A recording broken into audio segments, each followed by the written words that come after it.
relaunching it, and the consumer experience is like next level. Like in-app purchases, discuss that list in terms of like you got the studio up and running, and now you're gonna level up the experience. Well, I always knew that apps was the way to go, the way to distribute content, and it became important for me to learn how to make content on my own. That was the reason why I have a studio. And now everybody and their mother got an app. It's the world's ready for it, but my app is different. Like if I consider my competition Disney and Netflix, the difference between me and them is they don't sell anything. And my dream was always to have this experience of watching and buying at the same time, because generally I usually make everything on everybody that you're watching regardless. I usually make the drink that you're drinking, thank you, the smoke that I'm smoking, the hoodie that I'm wearing, and when you're inspired without leaving that experience, you could actually buy right there, as well as other things. And also, continuing with this point of view, where before it was just me and I felt like I was the only person that thought a certain way, and I've been able to evolve my agendas and focus. So even right now, I'm at Dame Dad Studios, and I haven't been here since my baby been born. It's 3 months. Congratulations. Thank you. And, I'm filming curriculum because the OSG is 90 principles, and we are just discussing how to change things, not talk about changing things, but actually doing it. And, having 90 principles to talk to is an ill situation in itself. So I got a principal here, Ra. You're not a principal, but yes, I am. You are a principal. I got Harlem in here. I got LA in here. And what we're doing is we're reapproaching, because the world is ended. And the kids ain't in school the same way, and they never will be. And, it works a little bit, it's not completely a failure, but for some people it works, for some people in-house school don't work. So we got to figure out a new way, and it's a great time for that. So instead of talking about it, we're going to come down here and make learning entertaining, make it cool, speaking the language in our vernacular, because they teach us their in their language, it don't sit right with us. And it's not the right principles for us to survive, it's for us to sort of to fit in, only survive. They don't teach you how to count money because they're not teaching you how to make no money. Agreed. So he has a book. Let me see a book. And again, my thing is, people are asking me like, yo, who's the celebrities? The celebrities are the people that are fighting for others. Those are the real superheroes that don't get made famous. You know what I'm saying? Can you answer this and tell Jake? It's a FaceTime, but tell him one thing, I'm going to get right at him. So he got a book, and I'm gonna showcase the books, because you could also get books on the app, but they're written by principals. You understand? And we're doing a curriculum today. She's scared of the dog. We're going to teach her not to be scared of the dog, but we're doing a curriculum today where, I'll be actually teaching a class for those that are inspired by an entrepreneur. It doesn't necessarily mean a teacher got to do the teaching. You know what I'm saying? It's who's going to speak the language that people are going to listen to. Who inspires you the most. So we're going to identify that and reapproach education. That's one of the things. Magazines, we have this group called the Commission that I put together, which is the OSG 90 Principles. It's Congressman Andre Carson. It's Senator Eddie Milton.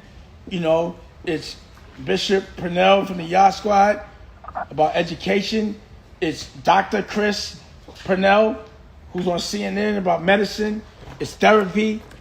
The entertainment is going to evolve you, and you'll be able to buy every aspect of it.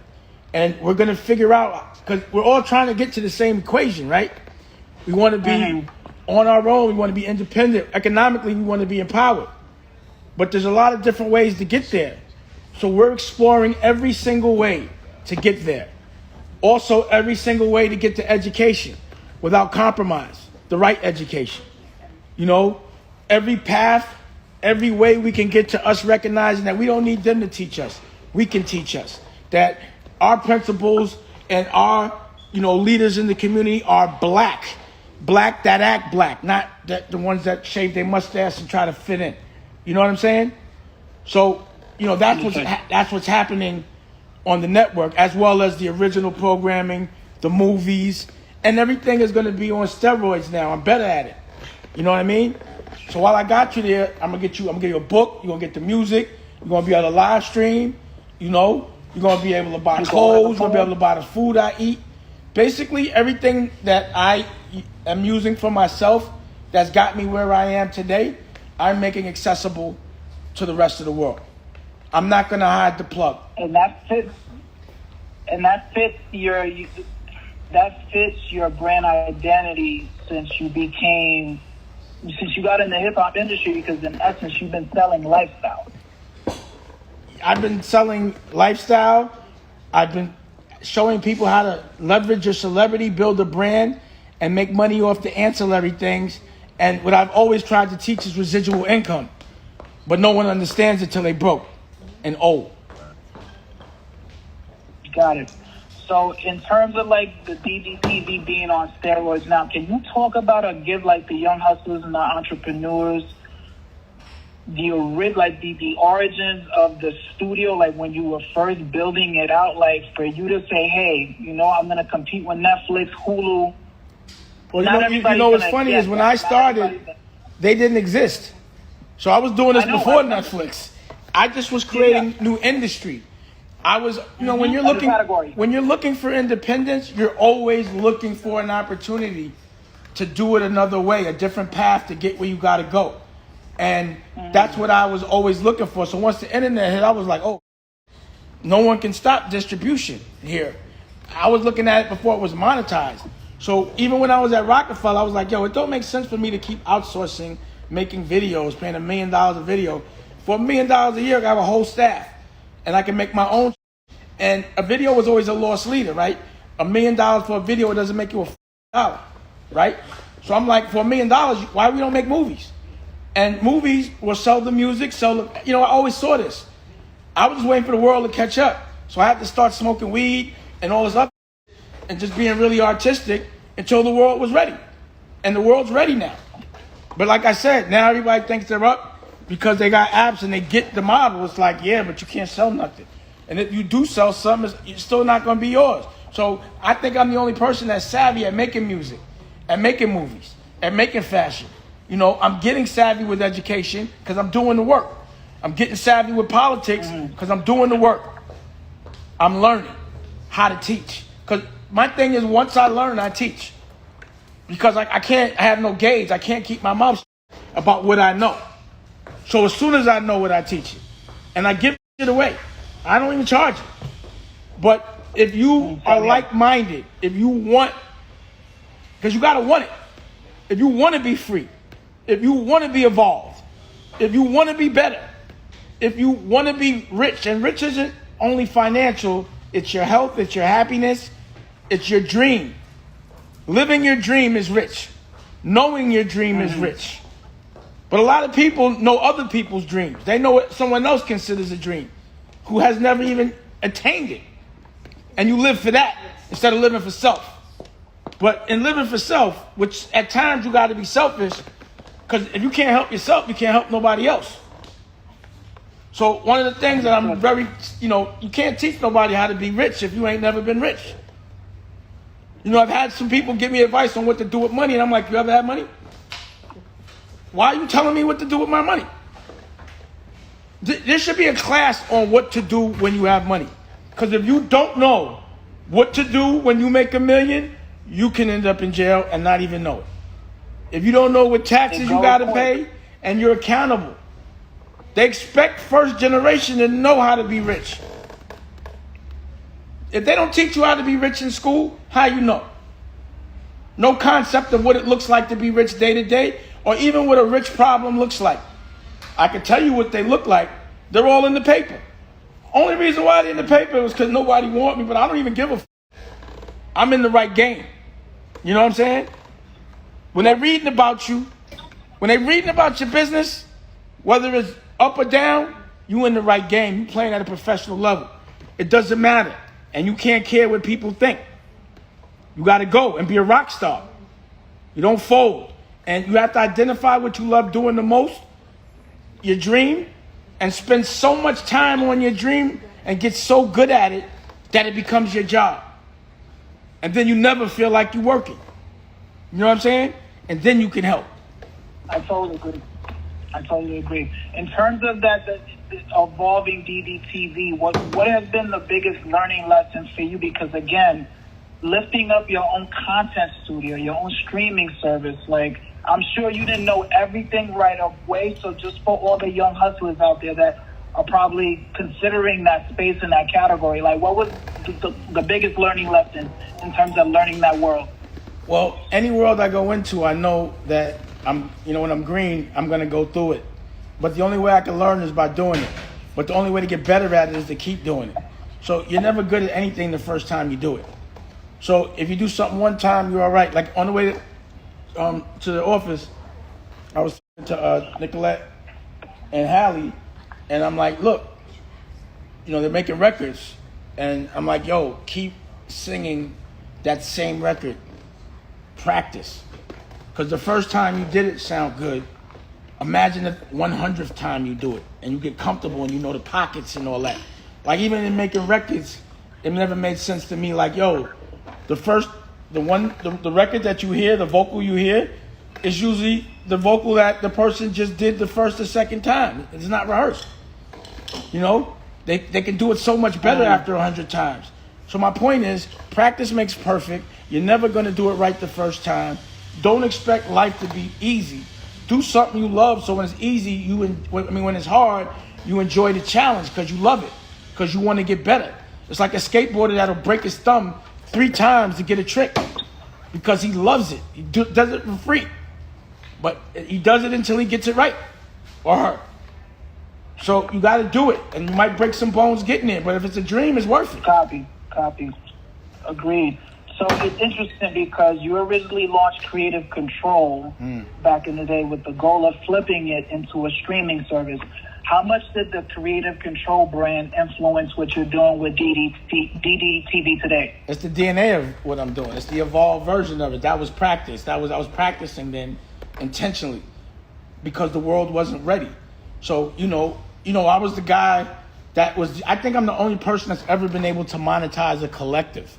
I was the first one, modern day, since Andy Warhol, with a collective in Tribeca. And I was putting things out at a professional level always. Art galleries, rock and roll, rap, do it yourself, fashion. I had everything popping that was paying the bills, And I've seen people try it. I'm like, unless you really know how to do that, you're not going to make money. It'll be something that will make you feel good. But I was able to show you how to do it yourself, protect culture, and monetize it, and the world followed, even down to the art galleries. All of that was me. And it was me making a conscious decision like, yo, we have to evolve because this is I had to leave hip hop to influence it. One of the things that, again, just putting respect on your name, and it shows you're willing to try anything and go after it, is the tech. You were one of the first dudes to go into tech. Rockbox was the MP3 player that you had. I was going to Apple. Like tech now, black creatives in tech is the buzzword. Like tech. But when you rewind it like 10, 15 years ago, you came out with your own MP3 player and you were going against iPods. Like, talk about that wave and that move, because, again, you don't get the respect in the timeline. Well, I appreciate that, because I forgot about Rockbox. Well, bro, it was logical. Yeah, when I was watching what was it called? It was the iPod before, right? What's it called now? Yeah, iPod, the original. Yeah, so when I was seeing it, I was like, iPhone. You get it, you have to download the music. And I'm like, I make so much music that a person that loves Rockefeller would get it, and I wouldn't even have to, it's all there. So, I started to find factories to make it, but it was every time I had a development, Apple had $1 billion of development. They were just so ahead, I couldn't keep up. But I did try. I'm going to always swing. Like I tried to make an electric car. I'm going to try. Just like I'm going to try to do this education. We doing it. But I'm going to try. I'm going to always go for it, because the win is really giving 100%. And when you start something new, it's going to be a challenge. if I wasn't looking for challenges, I'd still be just doing music. You know, I'm just never complacent in life. I'm always looking for new challenges, and I have no ceiling. It's the sky. When you're successful young, either you're going to be bored or you're going to look for greater and bigger things to do. So I tend to say, all right, I did it with two hands. Let me see if I can do it with one hand tied behind my back. Let me just see if I can do it like this, because these motherfuckers are soft.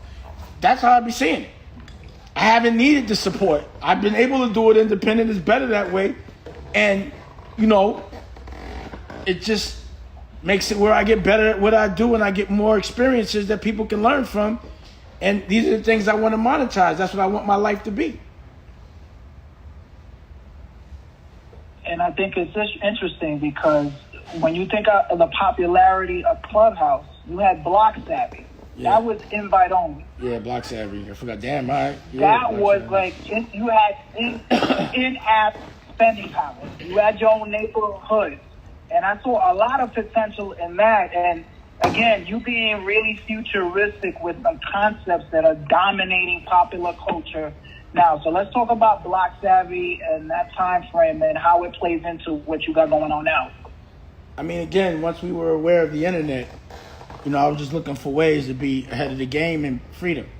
And, you know, we built our own environment. What we learned from that was that content was what they really wanted, you know. But it did so many different things that were better than, what was the thing that was out back then? The original... MySpace, right. You know, we saw the success of that. And, you know, that was the thing I had left. Because, you know, again, at the same time, I'm trying to build a fashion empire. The thing is, I always want to build things from the ground up. I'm always want to be a founder, you know. So it's hard, and I get inspired a lot. I get these ideas. And I know they're realistic ideas. They're logical. So I'll plant the seed, and I hope that someone in my crew could do it. If it's not something that's completely, you know, inspiring me or I'm having fun with. And usually I'm just ahead of the game, and it'd be a lot of times I'd be like, damn, I should have saw that through. But how much would I have enjoyed it? You know what I mean? I just want to have fun all day long. Like, I just want to never have to grow up. Got it. Another thing that's in another category that you dabbled in was the luxury jewelry. You had the Tourette New York watch. I love the silhouette, the wide eggshell silhouette with the diamond bezel. Those were dope pieces. And again, you were like trying a little bit of everything. Was that space, you know, hard to navigate, knowing that, you know, you don't have a jewelry background, but you can spot luxury, you can spot flyness. You were already in the diamond district as a heavy player and a heavy shopper. Like, what was that transition like for you when you were doing the Tourette? Well, that was more like understanding movement and watches and, you know, all that. It was, I'm buying watches, I'm learning from. I had a partner that was great. You know, it was expensive too. And it was a brand that was being built. Yes. Again, Tourette, it was funny, I brought it up to my daughter who had a Russian friend, and I was like, you know, Tourette means dash in Russian. And I think about that sometimes. I know how influential I was in the watch culture. It's funny, I see the games that the younger guys are playing in the industry, and I'm like, I started that game. But, you know, as far as understanding watches and this, that, and the third, and movement and blah, blah, blah, you know, I was the one that started educating everyone, and then I was done with it, you know what I mean? So a lot of watchmakers that are big now, I remember when they were just starting, you know, and knowing all the CEOs and all that stuff. But it's like I'll be inspired and I'll disengage and be into something else after I understand it and I'm done with it. Like right now, I just like Rolexes. Got it. I'm a Rolex guy. Okay. And you know what I mean? Fire. So another thing that really inspired me to start my own sparkling wine company is what you did with Armandale, because you have Dusko whiskey, you have the Dusko Riesling, but I remember you came out with the Armandale. You were one of the first hip-hop moguls with a liquor deal. Like, you had your own liquor, the entire crew was promoting it, it was product placed in videos, the movies, it was a 360 approach. And getting into the wine category, like the wine and spirits category was like groundbreaking at the time. And what was that play like back then? Again, it's learning a new industry, you know, getting with partners and understanding, you know, if somebody owns 100% of something, or they own 25% of something, they probably gonna push the thing they own 100% of first, understanding distribution, all of it. And then I remember, like, you know, teaching certain moguls about the liquor game, and then they go and do it, and I'm happy for them, you know? Shit like that. Got it. It's like I might start an industry because I know I influence a lot of people that have power, and I might say, okay, here's an idea. I might do it a little, and I'll be like, yo, y'all go do it. You know what I'm saying? And then I'll come back because it's a lot of work starting an industry. Got it. And then from my experience with my wine, it was like you got to really have wholesale money. It's not like you can just go to the distributor or the manufacturer, make me 3 cases of this variety. Well, like, it's not only that, you got to get that real estate. You know, you got to taste things and get. I mean, you know, it's a rough business. Every state has different rules. It's a complex business. It really is. It is. And then going back to the content, while Paid in Full is the classic that everybody, you know, keeps you synonymous to, you have a lot of classics like a Backstage. I've always wondered, like, where's all that B-roll? And is that something that you can monetize to put like a Backstage, you know, 25 years? I got everything. I got everything. And I feel like revisiting that shit. I just gotta, the past for me to revisit means I gotta have nothing to do, cause my future occupies me. You know what I mean? So if I wasn't doing shit, yeah, I'd do that. But it's like I'm so excited about the new shit, and the old shit, like it wasn't things that I was trying to get away from it. You know what I mean? So now that I'm away from it, I'm not trying to revisit it. You know what I'm saying? It'd be like, cause I gotta feel those emotions and that anxiety, you know, that of being young again, that I don't want to feel anymore. That's why I got out of that shit. But definitely, at some point, I will revisit all of that. Got it. That's dope. And I know you had talked about a biopic on the whole Rock story as well. So I'm assuming it's the same sentiment. Like, you'll get to it when you get to it. Yeah, I'll get to it when I get to it. I'm having too much fun right now. No worries. Yeah, I'm going to get to it. Got it. And then in terms of where do you see DD evolving as we go into, like, we're still in 2021, but where do you see the brand, the content, the studio evolving? This is on steroids with the app experience and the consumer journey, but like, where do you see it going in the next 2-3 years? 2 or 3 weeks. March 1st, we're launching DTV linear television in Atlanta, LA, and Charleston. So, you know, cable television is next. So there'll be DTV and there'll be Dame Dash Studios. One's the app, one's the television network. It's sort of like Netflix owns Netflix, but they also own Starz. So, you know, just going into that realm and evolving and being 100%, making bigger movies constantly, all the ancillary things, the cartoons and the toys and the video games. Basically, I'm chasing Disney. I'm making my own Star Wars, all that. Huh? So what does your day-to-day look like in terms of, like, you know, managing these 2 big entities, and you're launching this in March because, you know, you're now engaged, you just had baby Dusko a couple months ago. Like, I can tell you, give us a day in the life right now. It looks like around 11 o'clock, I have a meeting with the heads of the company and Raquel. Like, I'm more of a chairman, Rocky's more the CEO. We talk about everything that we were supposed to do that we didn't do, and everything that we need to do, scheduling, content, editing, all of that.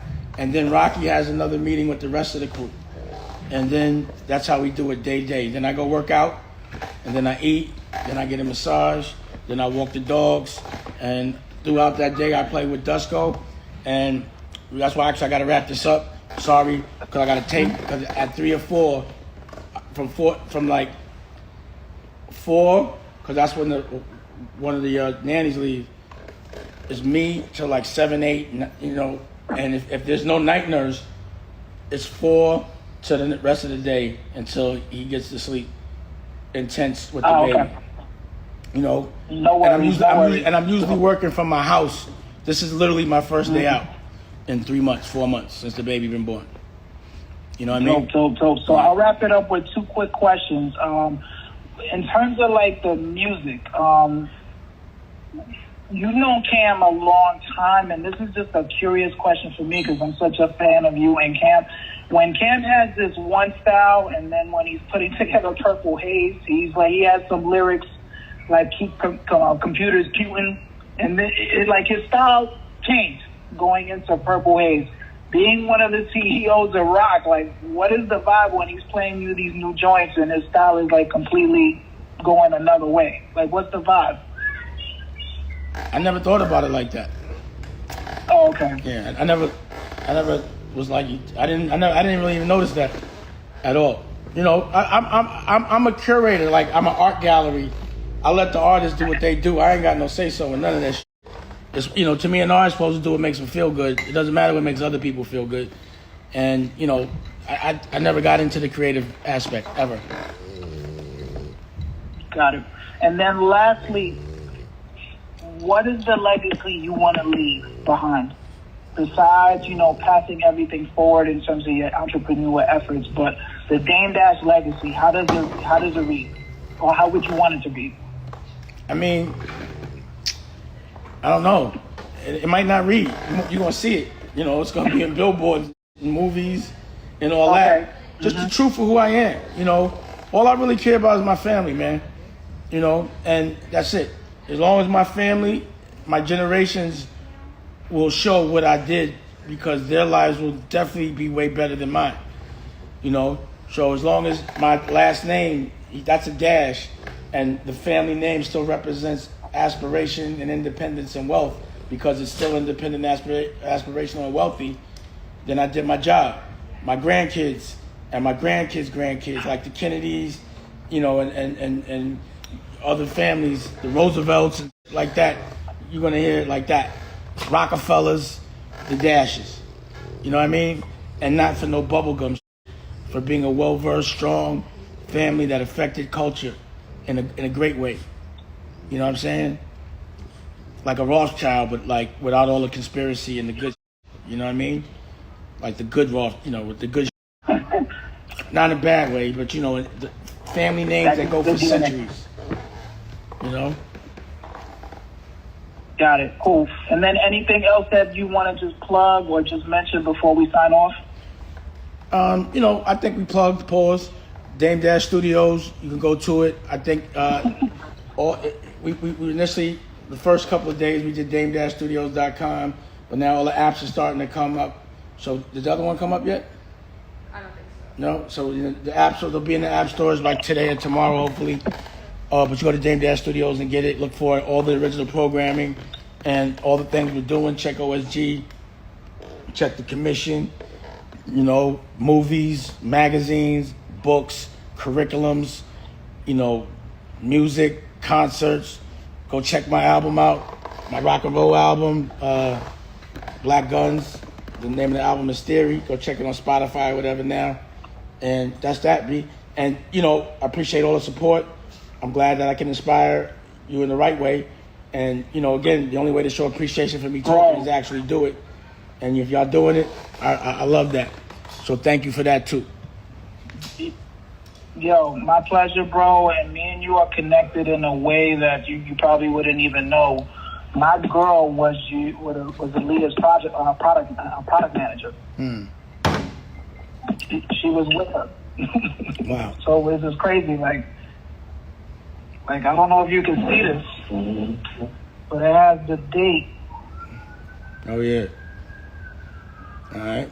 Yeah, real. So I've always looked up to you, and it's crazy that we're meeting this way, but like I've always felt connected to you in terms of like you hustling and you getting to it.